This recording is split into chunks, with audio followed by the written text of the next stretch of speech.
Hello friends, எல்லோரும் எப்படி இருக்கீங்க? நல்லா இருக்கீங்களா? இன்றைக்கி நம்ம என்ன பார்க்க போகிறோன்னா கொண்டக்கடலை சூப்பு.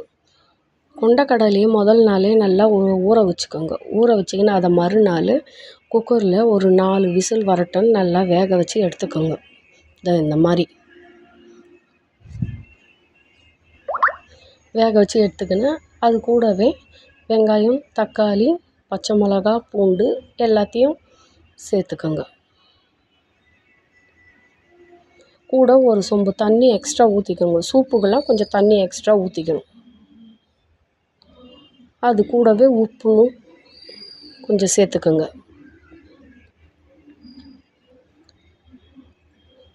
உப்பு சேர்த்துக்கின அப்புறம் கொஞ்சம் மஞ்சத்தூள் சேர்த்துக்கோங்க.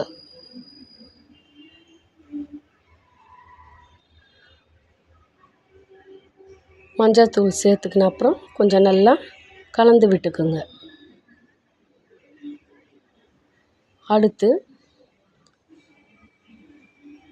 நமக்கு எவ்வளோ காரம் தேவையோ சூப்புக்கு அந்த அளவுக்கு ஒரு 2 ஸ்பூனோ 3 ஸ்பூனோ, சூப்புக்கு ஒரு 3 ஸ்பூன் மிளகாத்தூளை சேர்த்துக்கோங்க. அப்போ தான் சூப்புக்கு நல்லாயிருக்கும் காரம்.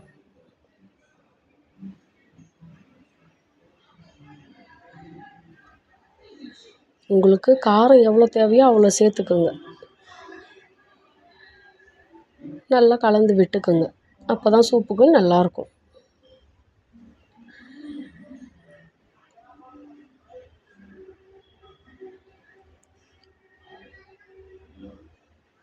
கொஞ்சம் நல்லா கொதிக்கிட்டுன்ட்டு விடுங்க அப்படியே.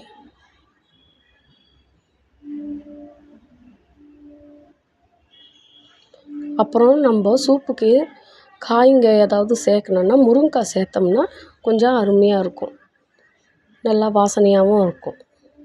அதனால் ஒரு முருங்கைக்காவோ இல்லை 2 முருங்கைக்காவோ அரிஞ்சு அதையும் சேர்த்துக்கோங்க.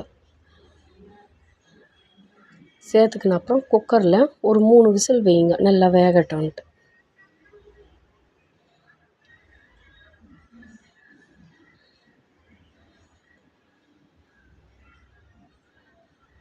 மூணு விசில் வந்த அப்புறம் ஓப்பன் பண்ணுங்கள். நல்லா இந்த மாதிரி கொதிக்கணும். பாருங்கள் எப்படி இருக்குது பாருங்கள். முருங்கைக்காயெல்லாம் நல்லா வெந்து சூப்பு அருமையாக இருக்குது. கொதிக்கட்டும்னு சொல்லி அப்புறம் புளியை கொஞ்சமாக கரைச்சி ஊற்றிக்கோங்க. எதிர் புளியாகத்தான் ஊற்றணுங்க, கொஞ்சமாக ஊற்றிக்கோங்க. ஊற்றிக்கின்னு கொதிக்கட்டுன்னு விடுங்க.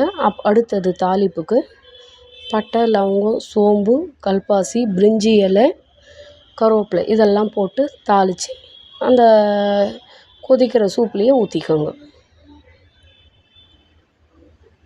கொண்டக்கடலை சூப்பு ரொம்ப அருமையாக இருக்கும் ஃப்ரெண்ட்ஸ். இதே மாதிரி இதே மெத்தடில் செஞ்சு பாருங்கள், ரொம்ப அருமையாக இருக்கும். அந்த தாளிப்பெல்லாம் அது கூடவே ஊற்றிக்கோங்க.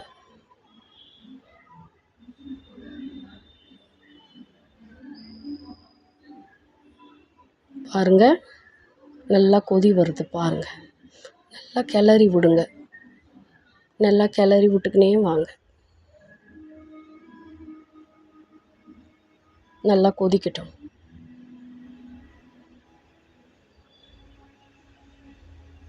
பாருங்கள் ஃப்ரெண்ட்ஸ், இதுதான் கொண்டக்கடலை சூப்பு. கொத்தமல்லி தழையை கொஞ்சமாக அரிஞ்சு நல்லா தூவி விட்டுக்கோங்க. ரொம்ப சூப்பராக இருக்கும் ஃப்ரெண்ட்ஸ். நீங்களும் செஞ்சு பாருங்கள்.